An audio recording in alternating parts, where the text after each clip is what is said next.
No interior, tem coisa que o povo prefere não explicar. E algumas delas aparecem quando a noite fica quieta demais.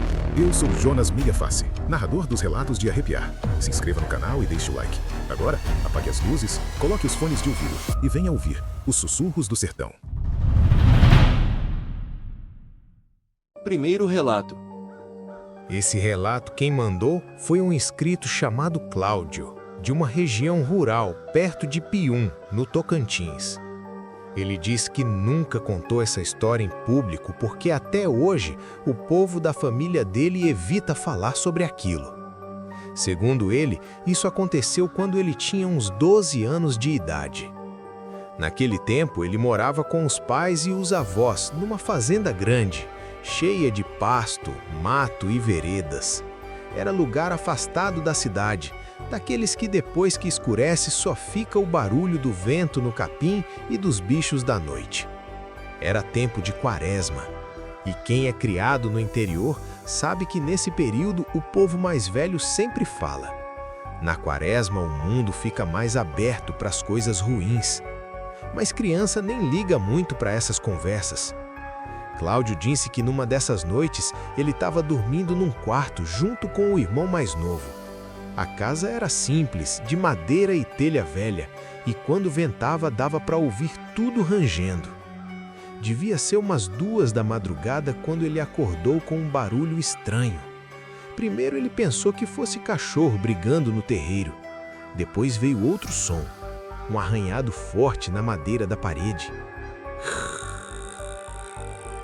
Como se alguém tivesse passando unha ou garra na casa.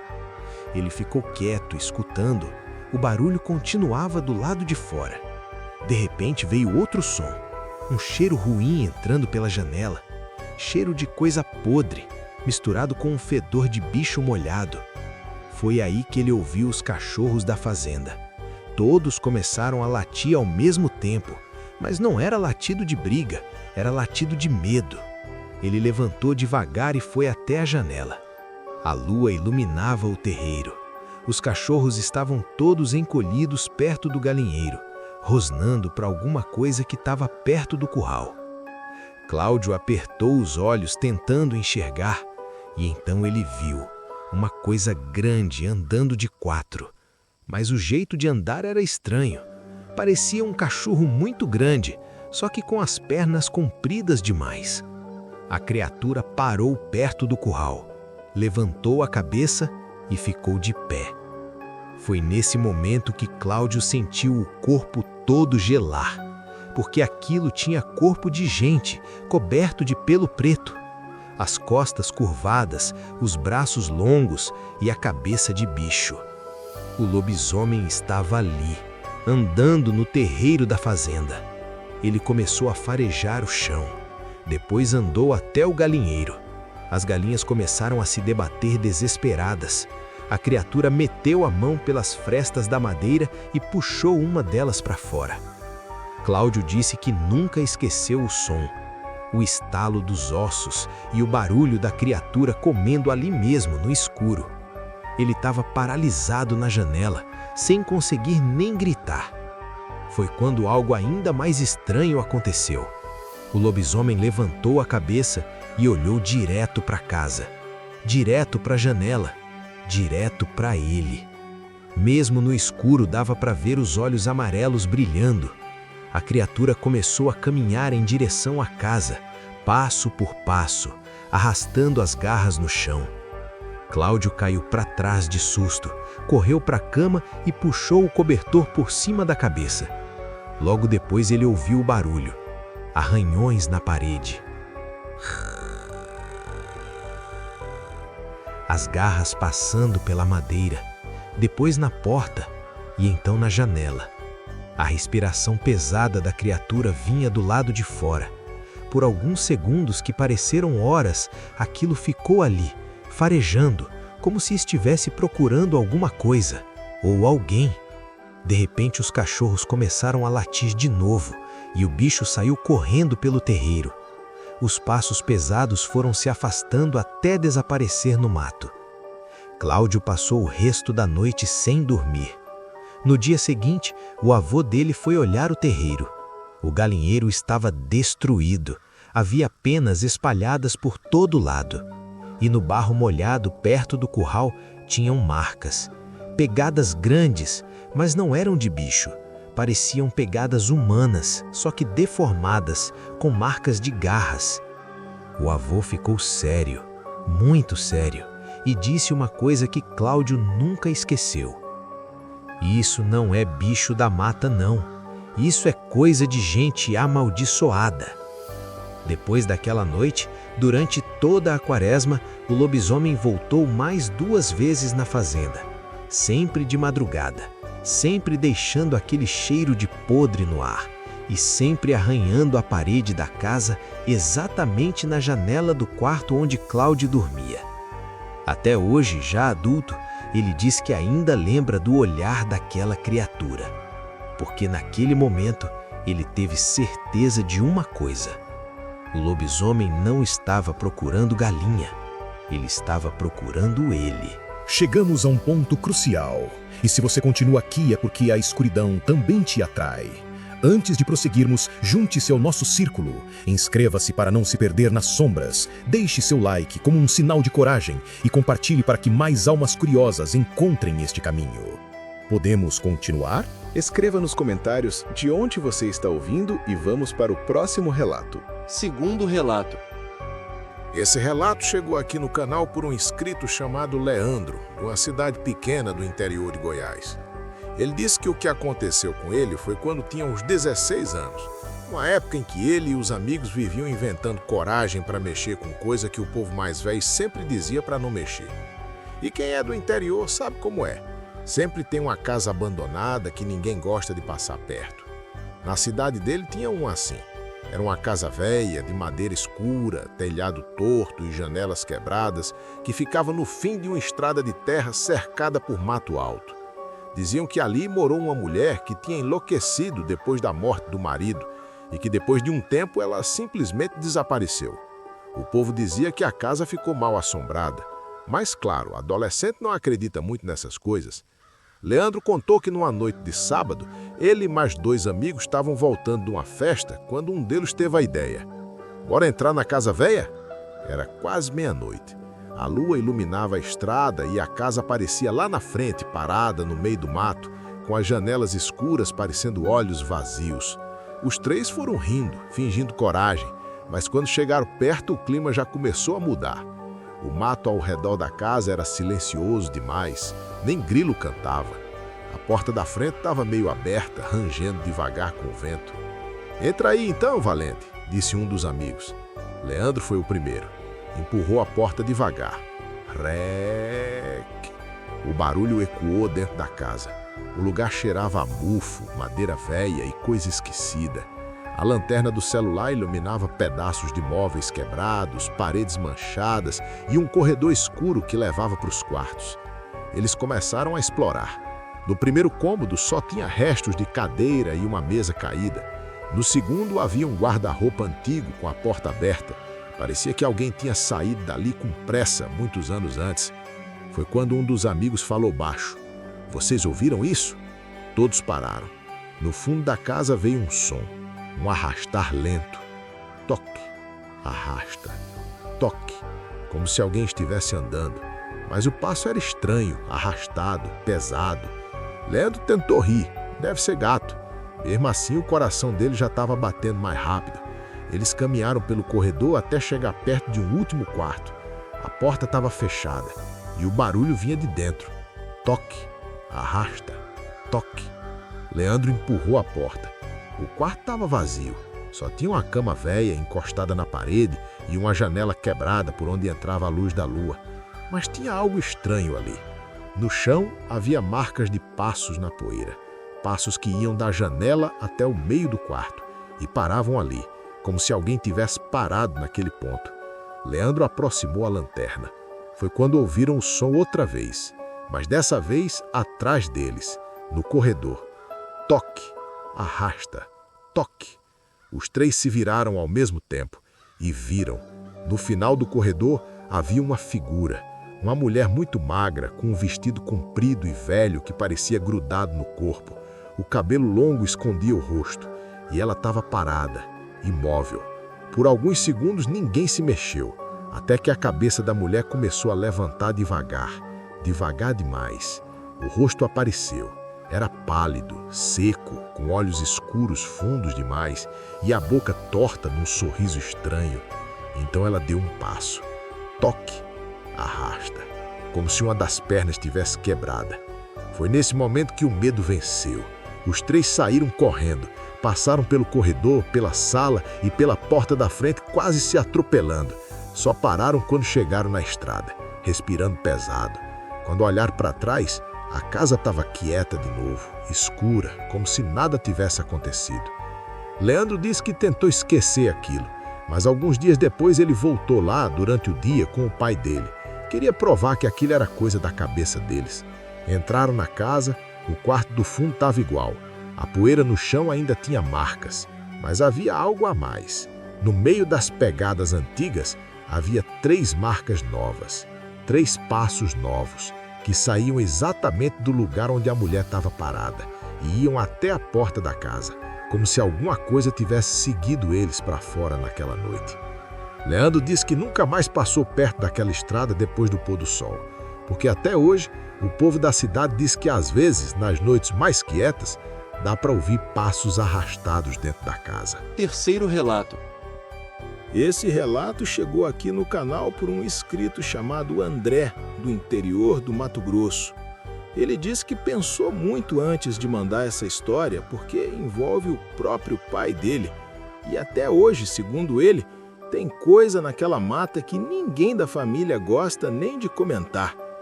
Segundo André, isso aconteceu quando ele tinha uns 13 anos. A família dele morava numa fazenda afastada da cidade, cercada por pasto e uma mata grande nos fundos da propriedade. Era um lugar bonito durante o dia, mas à noite ficava escuro de um jeito que parecia que o mundo terminava ali. O pai dele, seu Valdemar, era homem acostumado com o mato. Caçador antigo, conhecia trilha, riacho, árvore, tudo. Era daqueles que dizia: mato tem segredo, mas se tu respeitar, ele te respeita também. Mas teve um dia em que algo deu errado. Era fim de tarde quando o pai resolveu entrar na mata para procurar um novilho que tinha escapado da cerca. Coisa rápida, segundo ele. Diz que voltava antes de escurecer. Mas escureceu e ele não voltou. A mãe de André começou a ficar preocupada. Primeiro achou que ele tinha se perdido atrás do animal, depois começou a chamar os vizinhos. Alguns homens pegaram lanternas e foram procurar na beira da mata. Nada, nenhum sinal. Aquela noite passou sem notícia. No dia seguinte voltaram a procurar. Entraram mais fundo na mata, chamaram pelo nome dele, assoviaram. Nada, só o barulho das árvores e dos pássaros. Foi só na manhã do terceiro dia que ele apareceu. Saiu da mata caminhando devagar pelo pasto, como se tivesse andado dias sem parar. André lembra até hoje da cena. O pai estava sujo de barro até o joelho, a roupa rasgada em alguns pontos, os olhos vermelhos de cansaço, mas o que mais chamou a atenção foi o silêncio. Ele não falou quase nada. A mãe abraçou ele chorando, perguntando o que tinha acontecido. Ele só respondeu: me perdi. Depois entrou em casa e dormiu quase o dia inteiro. Nos dias seguintes ele continuou estranho. Falava pouco, passava muito tempo olhando para o mato atrás da casa, como se estivesse escutando alguma coisa.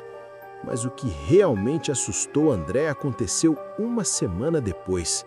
Numa madrugada ele acordou com um barulho vindo do quarto do pai.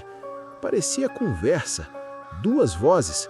Uma era claramente a voz do pai, a outra ele não conseguia identificar direito. Era baixa, raspada, quase como um sussurro rouco. André ficou parado na cama tentando entender. A porta do quarto do pai estava fechada, mas ele podia ouvir claramente as 2 vozes. A do pai dizia: vá embora. A outra respondia algo que ele não conseguia entender. Um som estranho, como palavras ditas errado. Depois o pai falou mais alto: Eu já disse que não. André criou coragem e levantou. Foi até o corredor, encostou o ouvido na porta. As duas vozes continuavam. Ele respirou fundo e abriu a porta. O quarto estava escuro, só a luz da lua entrando pela janela, e o pai dele estava sozinho na cama, dormindo, mas tinha algo errado. Os olhos dele estavam fechados, só que a boca estava mexendo, falando, e a voz que saía dele não parecia totalmente dele. Era como se duas vozes estivessem misturadas na mesma boca. André ficou paralisado. Então o pai abriu os olhos e olhou direto para ele. Por um segundo, André teve certeza de que havia algo diferente naquele olhar, algo que não era totalmente humano. O pai piscou e voltou ao normal. "Que foi, menina?" André disse que estava ouvindo barulho. O pai ficou em silêncio por alguns segundos. Depois respondeu uma coisa que até hoje arrepia ele quando lembra. Às vezes, o mato gosta da companhia da gente. E tem coisa que não aceita ser deixada para trás. Depois daquela noite, André nunca mais ouviu as duas vozes de novo. Mas até hoje, segundo ele, tem madrugadas em que o pai acorda sentado na cama, olhando pela janela, na direção da mata, como se estivesse escutando alguém chamando lá de dentro, em voz baixa, com a mesma voz rouca que André ouviu naquela madrugada. Quarto relato. Esse último relato foi enviado por um inscrito chamado Gilberto, de uma região rural do interior do Maranhão. Ele disse que essa história aconteceu com ele há alguns anos, numa época em que trabalhava tomando conta de uma fazenda grande que tinha um açude antigo nos fundos da propriedade. Segundo ele, aquele açude já existia ali muito antes da fazenda. O povo mais velho da região dizia que aquele lugar era fundo demais, escuro demais e que já tinha gente que tinha morrido afogada ali. Mas Gilberto nunca ligou muito para essas histórias.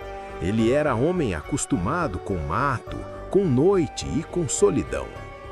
Naquele tempo, ele morava sozinho numa casinha simples perto do curral. O açude ficava uns 500 metros atrás da casa, cercado de mato e árvores grandes que quase não deixavam a luz do sol bater direito na água. Durante o dia, era um lugar bonito, mas de noite ficava sombrio. Numa dessas noites de calor, Gilberto decidiu ir pescar. Era coisa que ele fazia às vezes para passar o tempo. Pegava a lanterna, uma vara simples e caminhava até a beira da água.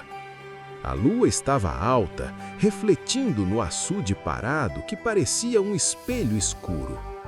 Ele sentou numa pedra e jogou a linha na água. O lugar estava silencioso, só os sons dos sapos e dos insetos da noite. O tempo foi passando devagar. De repente, ele ouviu um barulho. Tchaup! Como se alguém tivesse pisado dentro da água. Gilberto levantou a cabeça, apontou a lanterna para o açude. Nada. A superfície estava lisa de novo. Ele pensou que fosse peixe grande. Voltou a olhar para a linha. Alguns minutos depois, veio o barulho de novo. Tchaup, tchaup. Dessa vez parecia mais claro. Passos, passos dentro da água. Gilberto franziu a testa. A parte funda do açude ficava logo ali na frente. Ninguém pisaria ali. Ele iluminou com a lanterna outra vez. A água começou a se mexer, devagar, como se algo estivesse andando dentro dela. O coração dele começou a bater mais forte. Foi quando ele viu. Primeiro apareceu uma coisa branca debaixo da água. Depois, uma cabeça começou a surgir. Um rosto humano. A criatura saiu da água devagar. A pele era pálida, inchada, cheia de manchas escuras. O cabelo grudado na cabeça como se estivesse podre. O corpo subiu mais um pouco, a água escorrendo pesada pelos ombros. Gilberto ficou paralisado. A coisa parecia um homem que tinha ficado tempo demais afogado. Mas o que mais assustava eram os olhos. Eles estavam abertos, grandes, fixos nele. A criatura deu um passo para frente. A água fazia tchaup, tchaup ao redor das pernas. E então ela falou: Gilberto.